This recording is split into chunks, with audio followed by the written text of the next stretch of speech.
Limpe com a língua, sibilou a gerente, apontando com o dedo bem cuidado para a pegada de lama no chão branco imaculado. Agora. Marcus Shen, de 34 anos, estava paralisado na entrada do Sterling Gourmet Market, com o casaco surrado pingando da chuva de primavera. O saco plástico com o bolo de aniversário da filha pendia da mão trêmula. Ele havia economizado 3 meses para comprar aquele bolo, $27 ganhos lavando louça depois do turno na fábrica. Eu disse agora, repetiu Karen Whitmore, com a voz áspera como vidro. Ela usava autoridade como uma armadura, terno de grife, cabelo platinado bem preso, lábios pintados de vermelho sangue. Atrás dela, uma dúzia de clientes pararam para observar. Marcus olhou para a pegada de lama deixada por sua bota. Apenas uma pegada. Desculpe, senhora. Eu limpo. Só me deixe pegar papel toalha. Com sua língua. O sorriso de Karen era cruel, deliberado. É isso que pessoas como você merecem. Entrar em um estabelecimento respeitável com aquela aparência. O que Karen não sabia era que Marcus havia sido libertado da prisão 3 semanas antes. 5 anos preso por um crime que realmente cometera, embora as circunstâncias fossem mais desesperadoras do que criminosas. Sua filha, Emma, precisou de uma cirurgia de emergência. Seu seguro havia expirado. O hospital queria $20 mil adiantado. Então, Marcus roubou uma loja de conveniência com uma réplica de arma, foi pego a 2 quarteirões de distância e passou a infância inteira de Emma atrás das grades. Parado naquela entrada, Marcus sentiu o peso familiar da vergonha oprimindo. A mesma vergonha que o perseguira por 5 anos em pátios de prisão, audiências de liberdade condicional e 73 rejeições de emprego. Mas, por trás dessa vergonha, algo mais se agitava, algo que o manteve vivo em um lugar projetado para destruir homens como ele. Paciência. A policial Sarah Mitchell estava em sua viatura do outro lado da rua quando notou a comoção através das grandes janelas da loja. 22 anos na polícia lhe deram um instinto para quando as coisas estavam prestes a dar errado. Ela pegou o rádio e saiu na chuva. Lá dentro, Marcus se ajoelhou lentamente. O saco de bolo amassou quando ele o colocou de lado. O rosto de sua filha passou por sua mente. Emma, agora com 10 anos, que mal se lembrava dele. Amanhã era o aniversário dela, o primeiro juntos desde os 5 anos. Ele não podia estragar isso. Isso mesmo, disse Karen, com a voz transbordando satisfação. Mostre a todos o que você realmente é. Marcus se inclinou para a frente, as mãos calejadas pressionando o chão frio. Na prisão, ele aprenderá que sobreviver às vezes significava engolir a dignidade. Os outros detentos o chamavam de o professor porque ele passará anos obtendo 2 diplomas universitários por correspondência, administração de empresas e serviço social. Enquanto outros homens levantavam pesos ou brigavam por cigarros, Marcus preenchia cadernos com planos para quando saísse. Mas nenhum desses planos incluía aquele momento. Assim que seu rosto se aproximava do chão, as portas automáticas se abriram com um ruído. As botas do policial Mitchell apareceram na visão periférica de Marcus. Afaste-se daquele homem. A voz de Sarah cortou a loja. Agora. Karen se virou, a expressão mudando de triunfo para confusão. Policial, estou apenas pedindo a essa pessoa que limpe a bagunça que ele fez. Eu vi tudo pela janela, interrompeu Sarah, com a mão apoiada no cinto. Não era sua arma, apenas o cinto. Mas o gesto tinha peso. O que você está fazendo é assédio. Potencialmente agressão. Marcus olhou para cima e encontrou os olhos do policial Mitchell. O que ele viu fez sua garganta apertar, não pena, mas compreensão. Como reconhecimento. Sarah tinha visto aquele olhar nos olhos do irmão depois que ele foi libertado da prisão do vício. Seu irmão não conseguiu. 3 meses depois de ficar limpo, ele teve uma overdose porque o peso de recomeçar o havia esmagado. Ela não deixaria isso acontecer de novo. Não hoje. Senhor, disse Sarah gentilmente, por favor, levante-se. O senhor não precisa fazer isso. Marcus se levantou lentamente, pegando seu bolo. Suas mãos tremiam agora, mas não de medo. De alívio por alguém ter realmente impedido aquilo. O rosto de Karen ficou vermelho como um tomate. O senhor sabe quem eu sou? Sou gerente desta loja há 8 anos.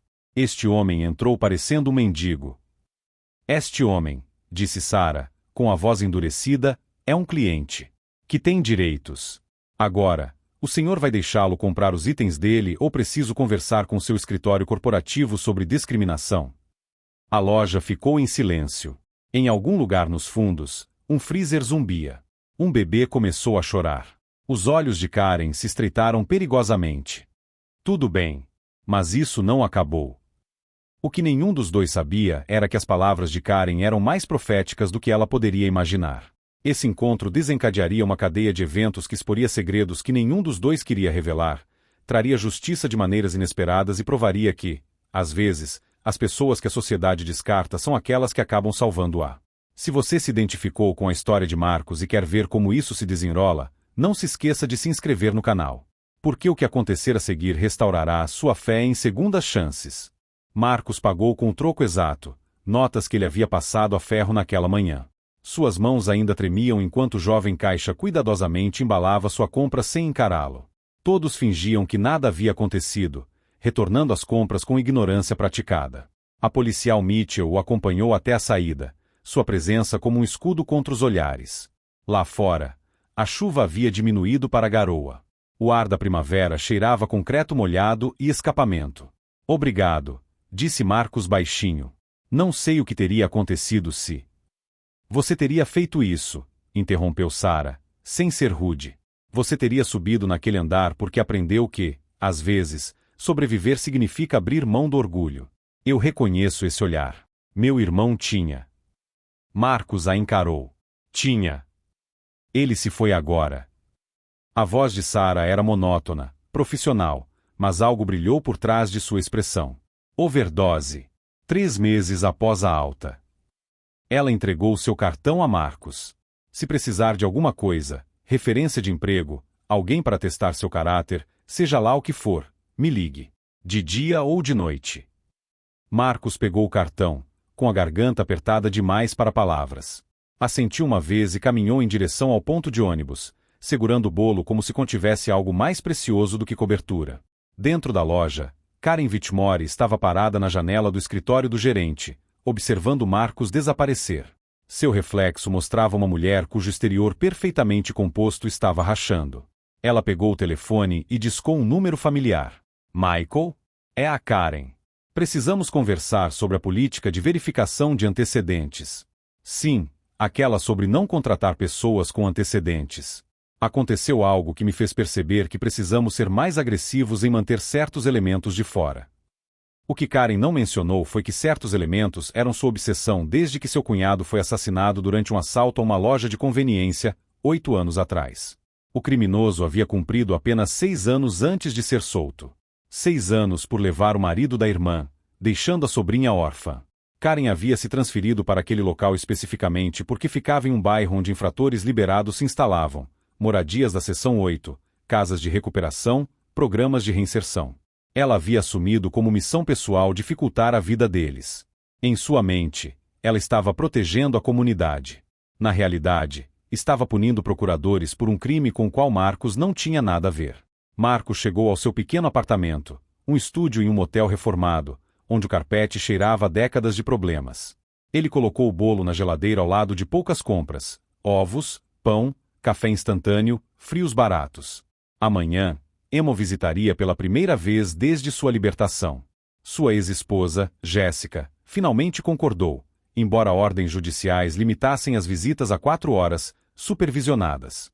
Ele olhou fixamente para a mensagem matinal de Jéssica. Emma está animada, mas nervosa. Por favor, não a decepcione novamente. De novo. Como se tivesse escolhido a prisão. Como se o desespero e o amor não tivessem levado a tomar a pior decisão de sua vida. Marcos abriu seu laptop e acessou o e-mail.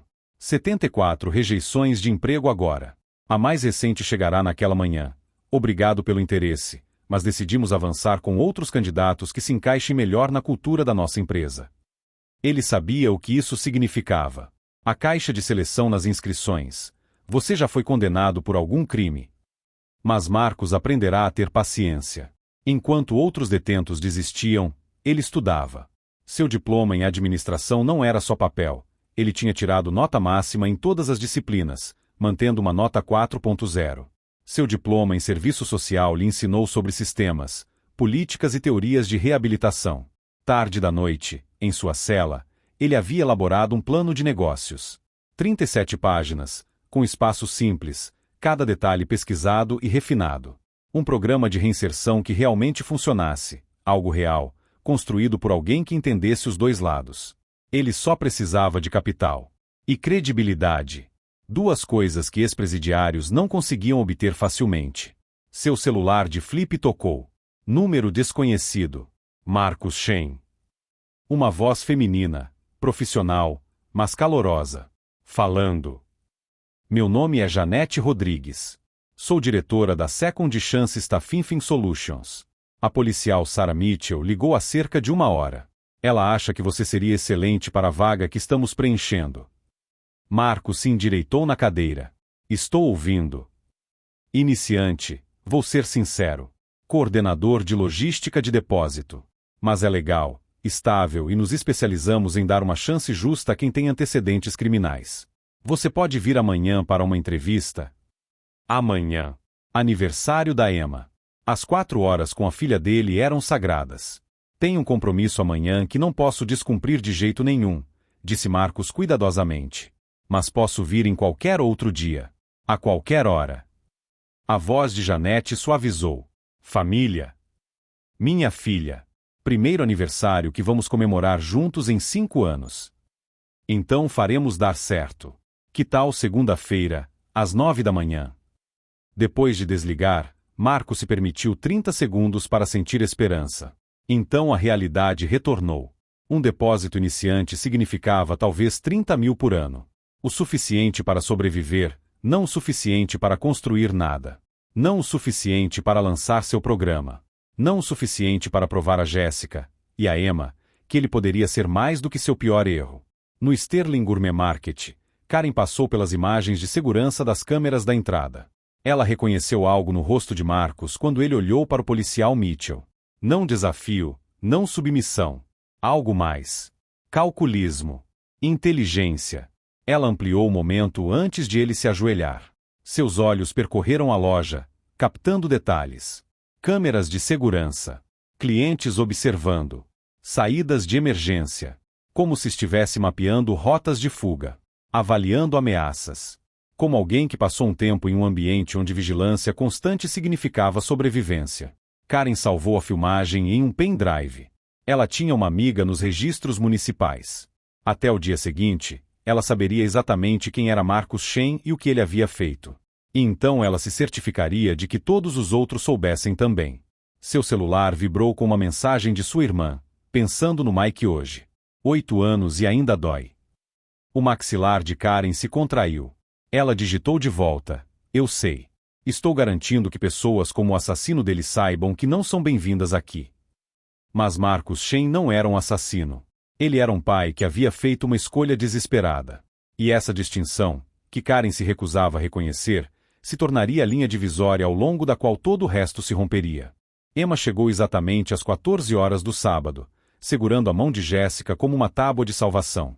Ela havia crescido tanto, não era mais a menina de 5 anos que chorara no tribunal, mas uma menina com aparelho e os olhos céticos da mãe. Marcos sentiu o peito se abrir. Oi, pai. A palavra soou estranha em sua boca, como se ela a estivesse testando. Oi, querida. Marcos se ajoelhou ao seu nível, tomando cuidado para não ocupar seu espaço. Eu trouxe o seu favorito, bolo de chocolate com cobertura de baunilha. O rosto de Emma se suavizou um pouco. Ela se lembrou. Aquele pequeno detalhe parecia importar. Jéssica ficou para a supervisão necessária, sentada rigidamente na única cadeira de Marcos enquanto ele e Emma comiam bolo no chão. As 4 horas passaram como água por entre os dedos, rápido demais, precioso demais. Quando saíram, Emma o abraçou brevemente. Foi o suficiente para manter Marcos respirando por mais uma semana. Na segunda-feira de manhã, Marcos chegou à Second Chance Staffing 30 minutos mais cedo, vestindo seu único terno, o da audiência de liberdade condicional. Janete Rodrigues o cumprimentou com um aperto de mão firme e olhar compreensivo. O policial Mitchell fala muito bem de você, disse Janete, revisando sua inscrição. 2 diplomas obtidos durante o encarceramento. Impressionante. Eu tinha tempo. Marcos manteve a voz neutra. Você tinha disciplina. A maioria das pessoas perde tempo lá dentro. Você investiu o seu. Ela carimbou a inscrição dele como aprovado. Você começa na quarta-feira. O gerente do depósito é Daniel Foster, ex-fuzileiro naval, também da Second Chance. Ele vai entender o que você quer dizer. Quando Marcus saiu, seu telefone tocou. O número de Sarah Mitchell. Marcus, atenção, disse Sarah sem preâmbulos. Karen Whitmore me denunciou por assédio. Ela também está fazendo perguntas sobre você pela vizinhança. Tome cuidado. O maxilar de Marcus se contraiu. Que tipo de perguntas? O tipo que termina com alguém perdendo o recomeço. Sarah fez uma pausa. Ela perdeu a família para a violência. O cunhado dela foi morto em um assalto há 8 anos. Ela não é má, Marcus. Ela está destruída. Mas pessoas destruídas ainda podem causar danos. Depois de desligar, Marcus sentou-se em seu carro, um sedã 1997 comprado por $800, e tomou uma decisão.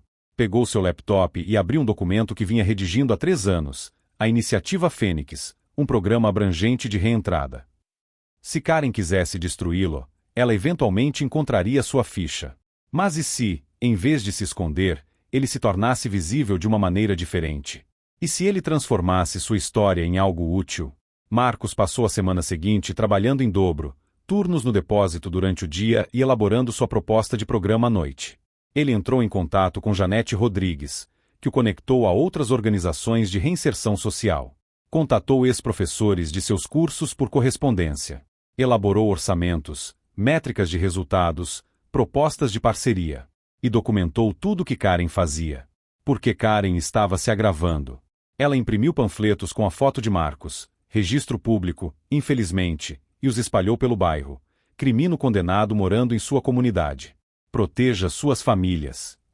Ela contatou o proprietário do imóvel, sugerindo que o seguro do prédio poderia se opor a abrigar criminosos.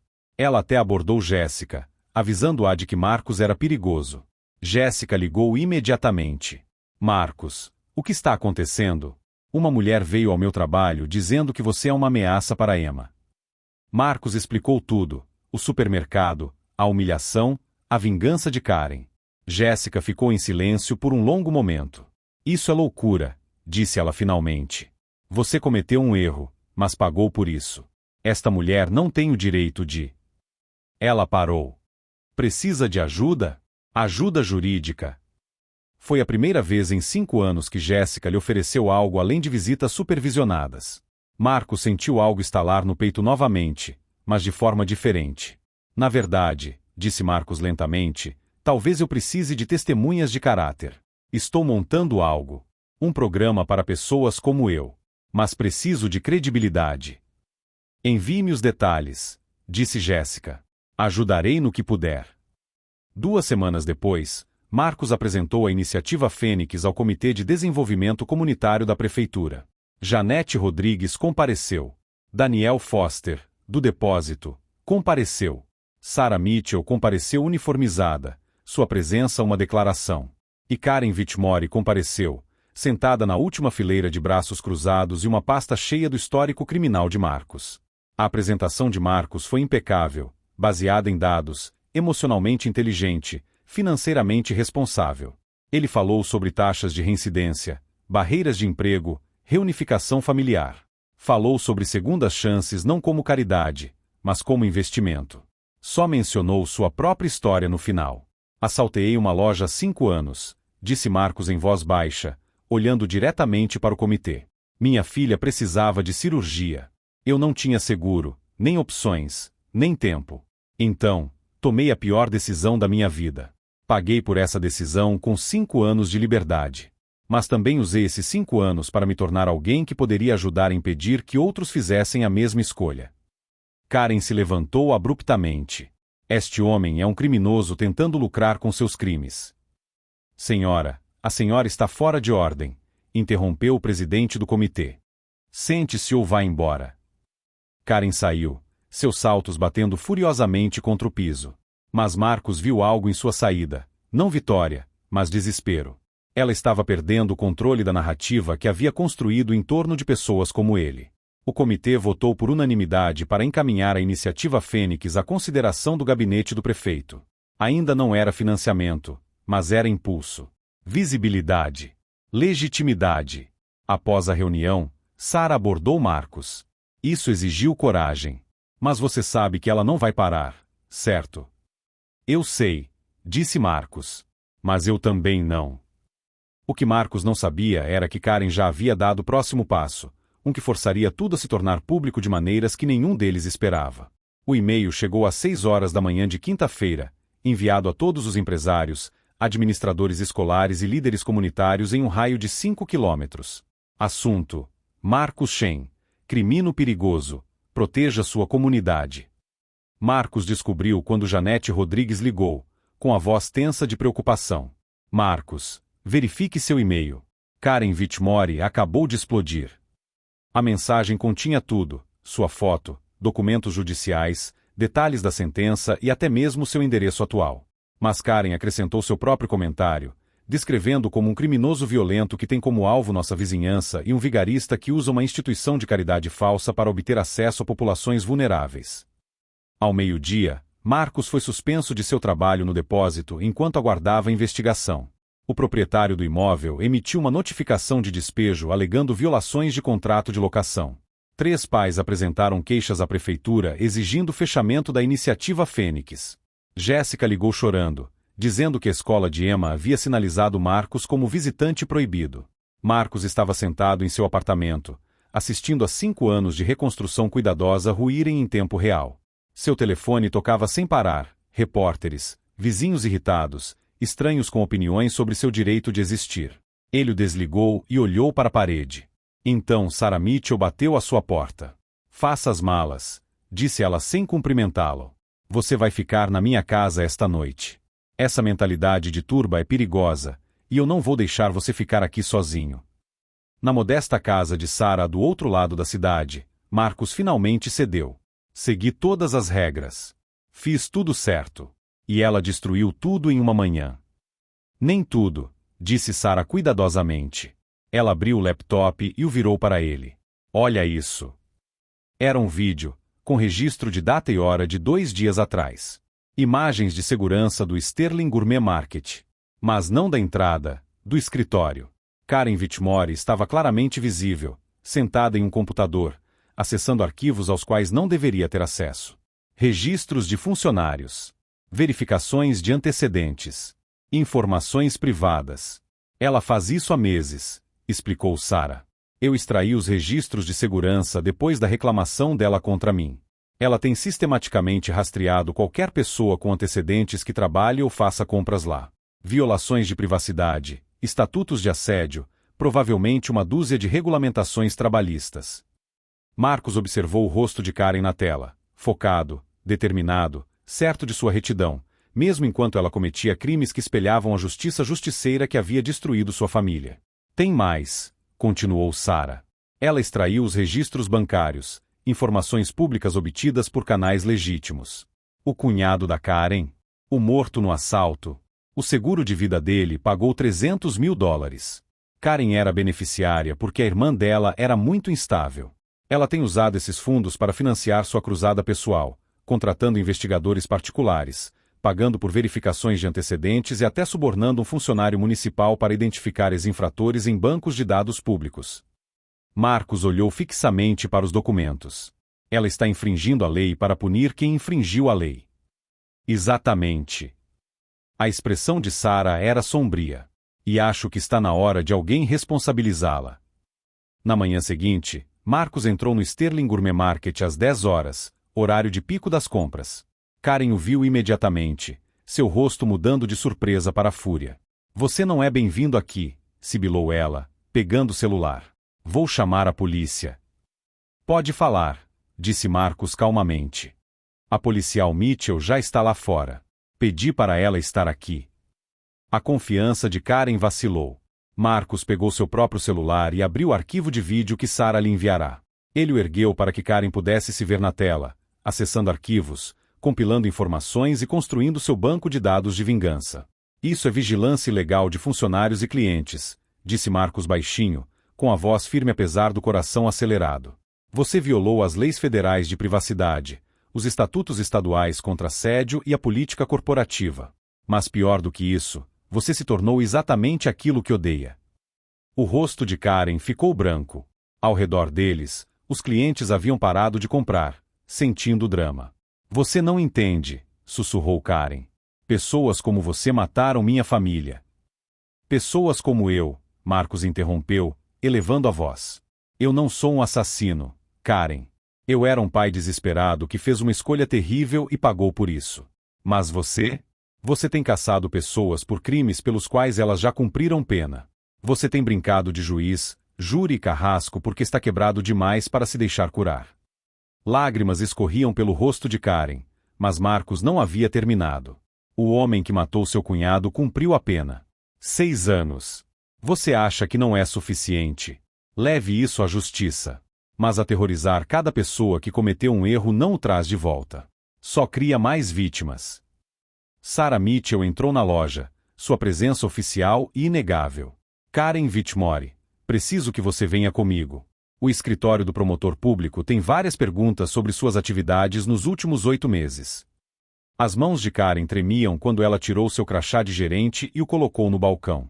Seu mundo cuidadosamente construído sobre tristeza, raiva e a ilusão de controle, desmoronou em tempo real. Outros funcionários assistiram em silêncio atordoado enquanto ela caminhava em direção à saída, com os ombros caídos. Mas, na porta, Karen se virou. Perdi tudo, disse ela, com a voz embargada. E pessoas como você simplesmente têm a chance de recomeçar. Não, disse Marcos, e sua voz era gentil agora, quase gentil. Pessoas como eu têm que lutar por cada centímetro de recomeço. Carregamos nossos erros como pedras nos bolsos todos os dias. Você não perdeu tudo, Karen. Você ainda tem escolhas. Você ainda tem o amanhã. Isso é mais do que meus 5 anos me deram. Enquanto Sarah levava Karen embora, o gerente da loja, um homem mais velho que observava de trás, se aproximou de Marcos. Sou Robert Sterling, disse ele. Sou dono desta rede. Não fazia ideia de que Karen estava fazendo nada disso. Ele estendeu a mão. Gostaria de financiar sua iniciativa Fênix. Considere isso uma responsabilidade corporativa. E um pedido de desculpas pelo que você suportou aqui. Marcos apertou sua mão, atordoado demais para responder imediatamente. Além disso, continuou Robert, estamos instituindo uma nova política de contratação, proibição da caixa, oportunidades de emprego justas, o pacote completo. Gostaria que você me consultasse sobre a implementação. Naquela noite, o noticiário local publicou 2 matérias. Gerente de loja preso por campanha de assédio contra ex-infratores e líder empresarial local lança programa revolucionário de reinserção social. O telefone de Marcos explodiu com mensagens. Ofertas de emprego. Solicitações de entrevista. Desculpas da prefeitura. E uma mensagem de Jéssica. Emma quer saber se pode vir aqui neste fim de semana. Não é necessária supervisão. Eu confio em você. Marcos sentou-se na sala de estar de Sarah, lendo a mensagem repetidamente, até que Sarah lhe entregou uma cerveja e ergueu a sua. Há segundas chances, disse ela. E as pessoas corajosas o suficiente para exigi-las. 6 meses depois, Marcos estava em frente a um prédio reformado na Zona Leste, observando os trabalhadores instalarem a placa Iniciativa Fênix, segundas chances, soluções reais. O programa havia superado todas as projeções. 32 ex-presidiários foram colocados em empregos sustentáveis. 15 reunificações familiares foram facilitadas. Parcerias com 3 grandes empregadores se comprometeram com contratações justas. E Marcos, antes desempregado e desesperado, agora dirigia um programa com financiamento real, equipe real e impacto real. Emma visitava todos os fins de semana, às vezes passando a noite na pequena casa que Marcos havia alugado. No domingo anterior, ela perguntara se poderia trazer amigos. Quero que eles conheçam meu pai, dissera casualmente, como se aquelas palavras não tivessem destruído e reconstruído completamente ao mesmo tempo. Jéssica começara a se juntar a eles para jantares ocasionalmente. Não exatamente uma reconciliação, mas algo mais suave do que a distância acentuada que existia antes. Você está diferente agora, dissera ela na semana anterior. Não apenas reabilitado. Realmente diferente. Daniel Foster, do depósito, tornará-se diretor de operações de Marcus. Janete Rodrigues fazia parte do conselho. Sarah Mitchell ministrava um workshop mensal sobre como lidar com as interações com a polícia. Até Robert Sterling investira capital adicional, transformando sua culpa inicial em uma parceria genuína. O sucesso da iniciativa Fênix atraiu atenção nacional. Marcus havia sido convidado para palestrar em conferências, consultar formuladores de políticas e compartilhar seu modelo com outras cidades. Seu diploma em administração e sua formação em serviço social, obtidos em uma cela com iluminação fluorescente e barulho constante, tornaram-se credenciais que abriram portas em vez de fechá-las. Mas o acontecimento mais inesperado envolveu Karen Whitmore. Após sua prisão, Karen foi indiciada por múltiplas acusações de assédio, violação de privacidade e uso indevido de recursos da empresa. O promotor, reconhecendo que suas ações decorriam de um trauma não processado, ofereceu um acordo judicial, 2 anos de liberdade condicional, terapia obrigatória e 300 horas de serviço comunitário. Karen havia solicitado cumprir essas horas na iniciativa Fênix. Marcus aceitou, apesar das reservas de Janete e das objeções diretas de Sarah. Ela tentou te destruir, argumentou Sarah. Por que dar a ela acesso para fazer isso de novo? Porque, respondeu Marcus calmamente, alguém me deu uma segunda chance quando eu não merecia. Talvez ela precise entender como é isso. Agora, Karen sentava-se no pequeno escritório da iniciativa Fênix 3 dias por semana, atendendo telefones e preenchendo papéis. No início, ela não falava muito com Marcus, sua presença carregada de vergonha e ressentimento misturados. Mas, gradualmente, cercada por pessoas reconstruindo suas vidas, algo nela começou a mudar. Uma tarde, Marcus a encontrou chorando no armário de suprimentos. Ela olhou para cima, com o rímel borrado, as defesas finalmente desmoronadas. Não sei como parar de odiar, admitiu. Estou com raiva há tanto tempo que não me lembro de quem eu era antes. Marcus sentou-se ao lado dela em um balde virado. A raiva é mais fácil do que a tristeza. Aprendi isso dentro de mim. Ficar com raiva do sistema, de mim mesma, do mundo, me deu algo em que me concentrar, além de tudo que eu havia perdido. Como você parou? Perguntou Karen. Eu não parei de sentir raiva, disse Marcus. Eu apenas comecei a construir algo maior do que a minha raiva. Algo que fez meus erros significarem algo. Karen enxugou os olhos.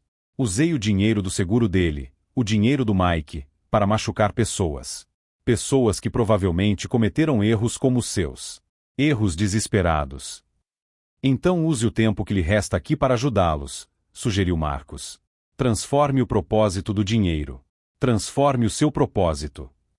3 meses após o início de seu serviço comunitário, Karen propôs um programa de diálogo entre vítimas e agressores, um espaço onde pessoas prejudicadas pelo crime pudessem se encontrar com agressores em busca de responsabilização, não necessariamente por perdão, mas por compreensão. Marcus aprovou o programa piloto imediatamente. No dia da inauguração oficial da iniciativa Fênix, mais de 200 pessoas se reuniram. Autoridades municipais, líderes empresariais, participantes ex-presidiários, famílias reunidas. Marcus subiu ao pódio, observando rostos que representavam cada parte de sua jornada. Emma sentou-se na primeira fila, ao lado de Jéssica, usando um vestido que ela mesma escolhera. Sarah Mitchell ficou perto do fim, uniformizada. Daniel Foster e Janete Rodrigues ladeavam o palco. E Karen Whitmore sentou-se na seção central, sem se esconder, sem caçar. 5 anos atrás, começou Marcus, tomei a pior decisão da minha vida. Magoei pessoas. Infringi a lei. Merecia consequências e as recebi.